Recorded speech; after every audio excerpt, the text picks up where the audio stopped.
Amazon believed in this movie a lot, like suspiciously a lot. Bezos and Amazon are paying $40 million for a documentary on Melania Trump. The most expensive licensing fee ever paid for a documentary. Amazon paid nearly 3 times more than the next highest bidder. The First Lady will reportedly walk away with at least $28 million. I got the special score for that movie, my original score, that it's called Melania's Waltz. Wow, and where does that original score come from? It's specially made for the movie. Listen, I watched Melania Trump's documentary yesterday, and I'm here to give you the tea. I got my notes, I'm in my hallway, my fur, my wig, let's go. Okay, so first off, I gotta tell you, when I got to the theater, well, there was this one guy, you know what, when I was purchasing the ticket, right, I noticed that the first seat I was taking was the seat that was in the front. When I went there, he was already there, and I was like 5 minutes early. And when I went there, he was already sitting there. I'm like, Anyways, it was just him, and then over the corner you had an older white couple. I was the only black person there. I thought I was going to be getting some side eyes, but nobody knew where I went because I was in there very quickly. When I went in there, I didn't even know what to expect because it was like 20 days before the inauguration. This is just 20 days out of the lady's life. So I didn't really know what to expect. I figured she was just going to be doing some modeling stuff, some I'm a queen kind of stuff. I didn't even know what to expect, but the movie had a lot of plans. Opening scene. So it starts with this motorcade. I'm like, what is this motorcade? Is it a motorcade for the inauguration? What is it? But it turns out that homegirl traveled in motorcades even before she was FLOTUS. Because this was before he was sworn in. So it was a motorcade. I'm like, where are they going? Where are they going? They were going to the airport. They got to the airport, got to a private runway because they drove right onto the runway. Yes, sir. And there's this big airplane with TRUMP.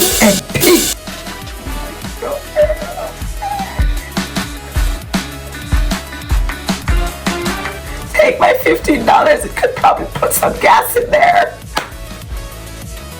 So anyways, she got into the airplane, nice, open. Oof, it smelled rich through the screen, girl. I got a puff of richness in my face. Anyways, there was this bobblehead of Trump in the cockpit. You cannot make this up. She started to narrate because it was in a narration format. And she started to give that speech. Everyone wants to know. You know the one that's on the trailer? Yeah, that one. Everyone wants to know. She started doing that speech. And then you had Michael Jackson in the background playing Billie Jean, it's not my love. She's just the girl who say I am the one. And Michael Jackson was turning in his grave. Sorry, y'all, I'm doing my own intermission because there was none in this movie and I needed a few.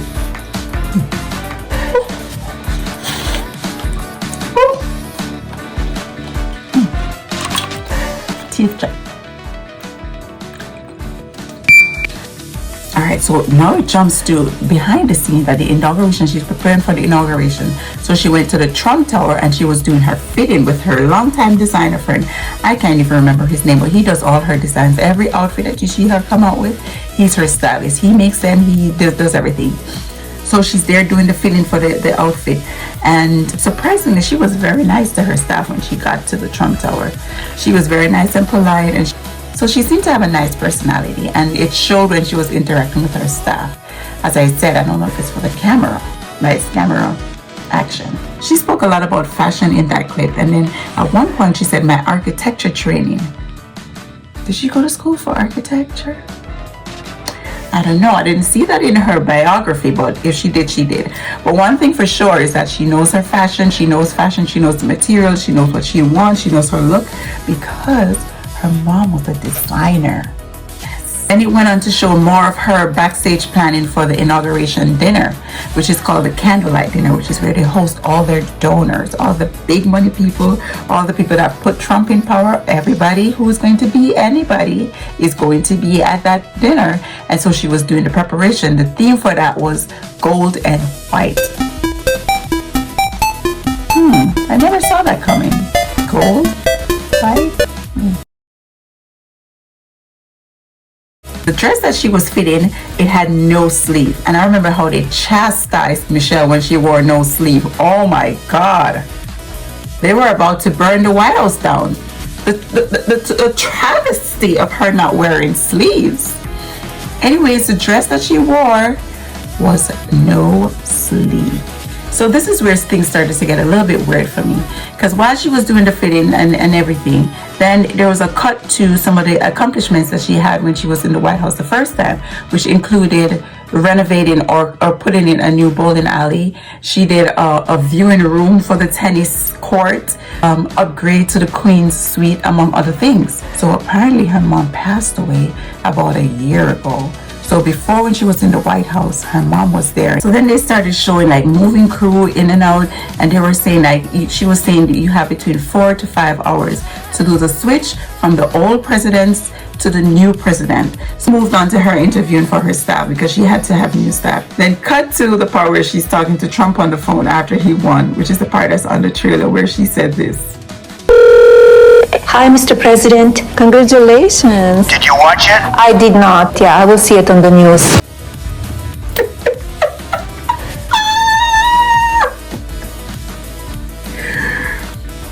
He proceeded to talk how much he won by, and it was the greatest turnout, the best you've ever seen, and he went on being Trump. And she was there saying, yeah, her back was turned to the camera, so we couldn't really see her facial expression. Another thing that I thought was a little weird was the fact that President Carter passed away, right? So they had to attend the funeral, but they were showing B-roll of Carter's funeral and her going to the funeral and her and Mr. Trump walking hand in hand. But she was all the while she was talking about her mom. She was talking about how much she missed her mom, and she went on extensively about that while they were showing the footage for Carter's funeral. That was so weird. Mind you, this was the first visual side that we got with her, with Mr. Trump, because before the film it was just her, but now he came into the film and he was a part of the documentary, and of course he was holding her hand and he was putting on for the camera, because the camera is it. I don't know if he's putting on and maybe he holds her hand every time they walk. I don't know, I'm just saying. She proceeded to talk about her mom some more. Her mom and her dad were married for 57 years before her mom passed away. Yes, and her mom was a fashion designer, and apparently she had a good relationship with her mom. Yo, when they were doing that funeral scene and they were talking about her mom, then they had praise and worship song in the background. I'm talking about real Baptist Black church praise and worship. You know, the type of singing and praise that you hear in a Tyler Perry movie. That's the type. That's the type of praise and worship that was playing in the background.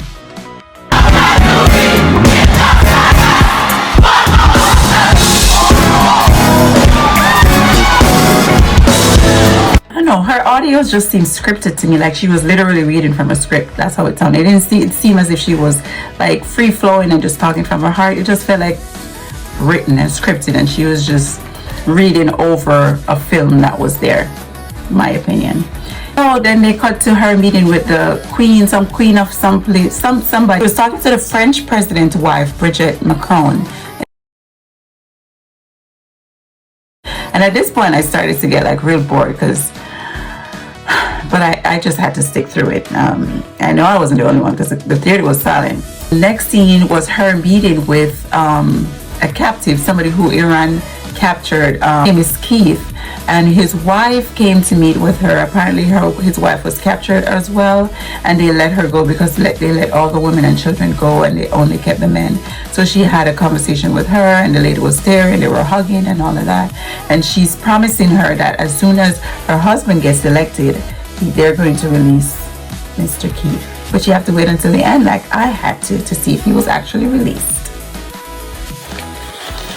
I didn't take my admission break at this point because I was struggling. I was struggling to finish it.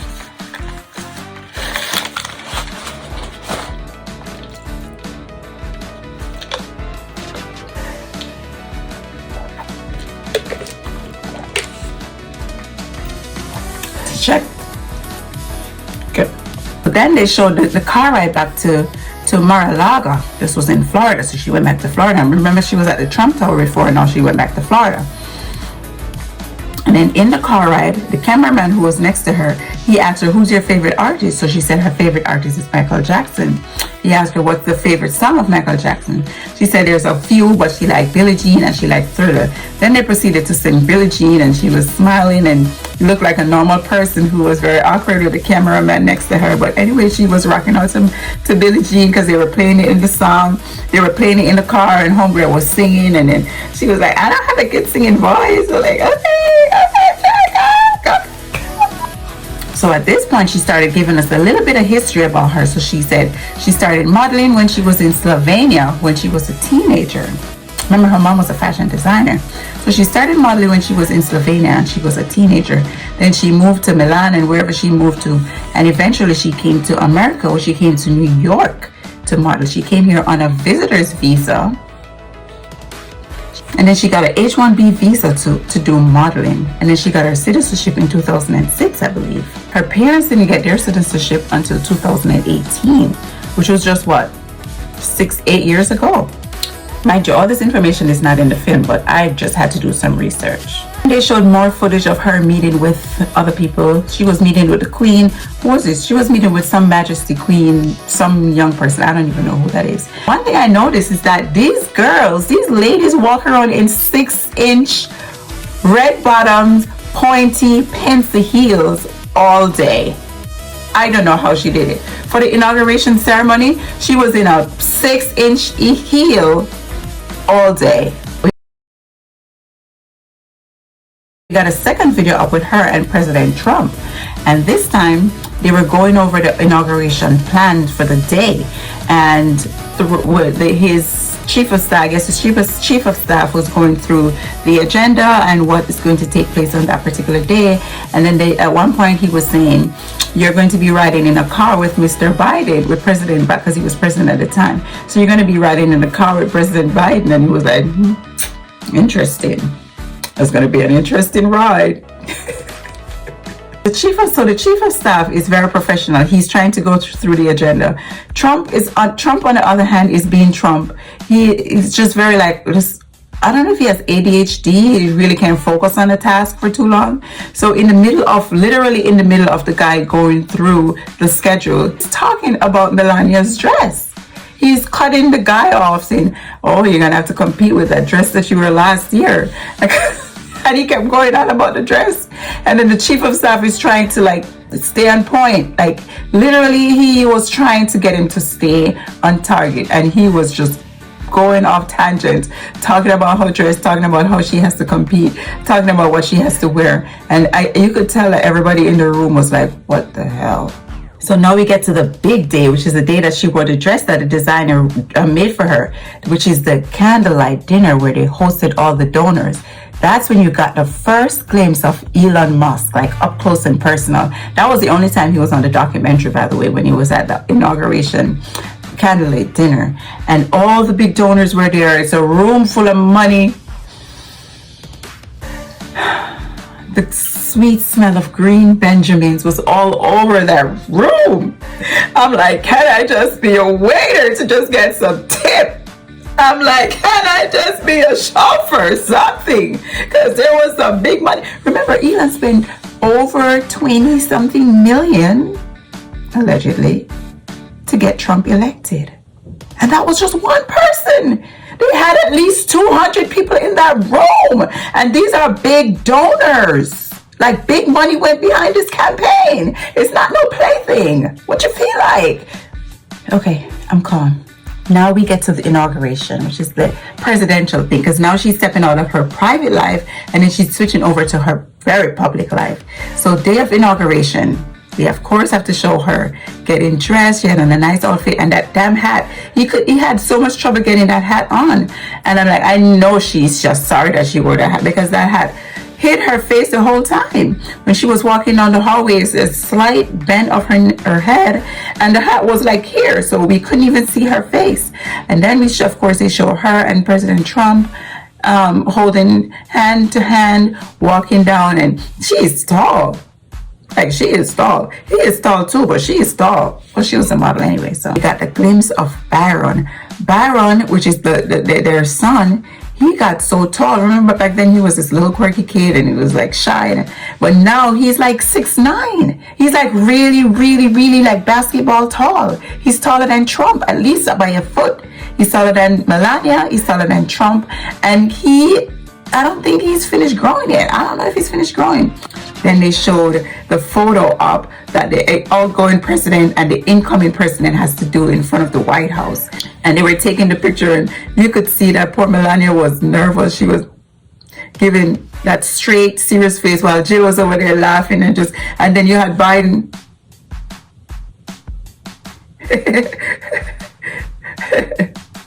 I think he got too much Botox for that day, but anywho. And then Trump being Trump, swinging, looking. Y'all saw the videos, it's out there. Of course, he had more photos of them when they went inside. This was before they started coming out in front of all the media.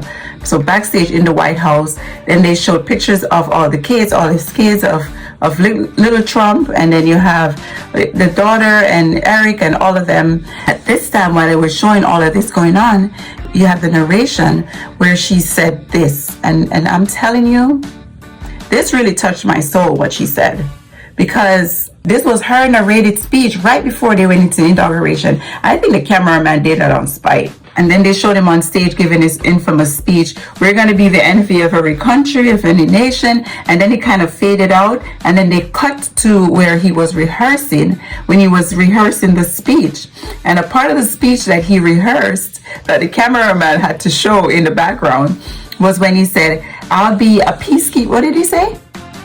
"I'll be a peacekeeper and unifier." And so this was written on the paper, "I'll be a peacekeeper and unifier."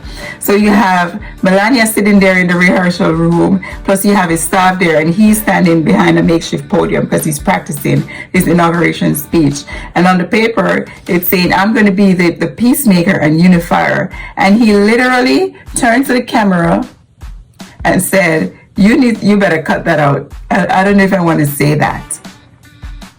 And she was like over there, "I'll be the peacemaker and unifier." And then reluctantly he said it, and he ended up saying it on the day of inauguration. So we already know, based on this footage, that he did not want to say that because he knew he was not going to be no peacemaker or unifier. He had ulterior motives. They just didn't know that. Then they're showing them walking towards the inauguration, and Melania's in the background narrating, and she's saying, "Walking hand in hand with my husband in this moment feels surreal. No one has gone through what he's gone through this year. People try to murder, slander, and incarcerate him. I'm so proud. Melania Trump."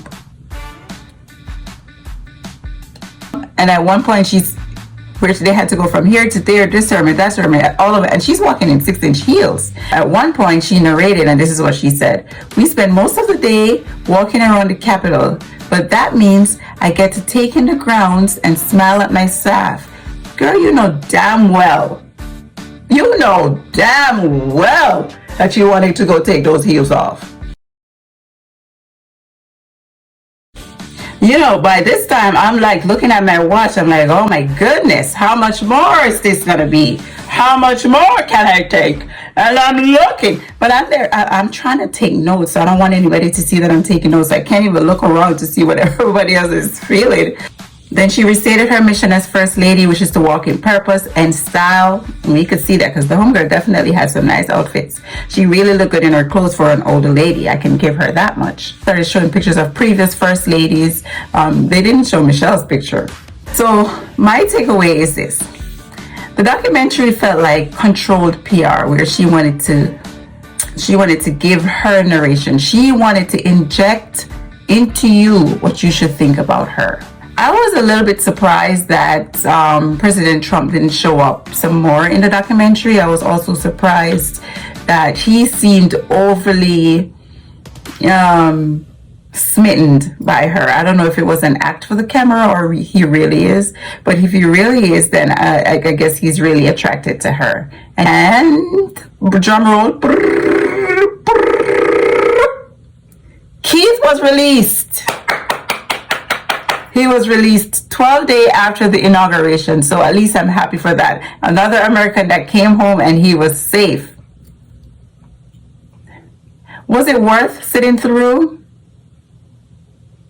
As I said in the beginning, I did it so you didn't have to. And if somebody else did it, I probably wouldn't have. Let me know what you think in the comment section. Did you go see it? Did you not see it? Why did you not see it? Why did you go see it? Please like and subscribe to my channel for more reaction videos.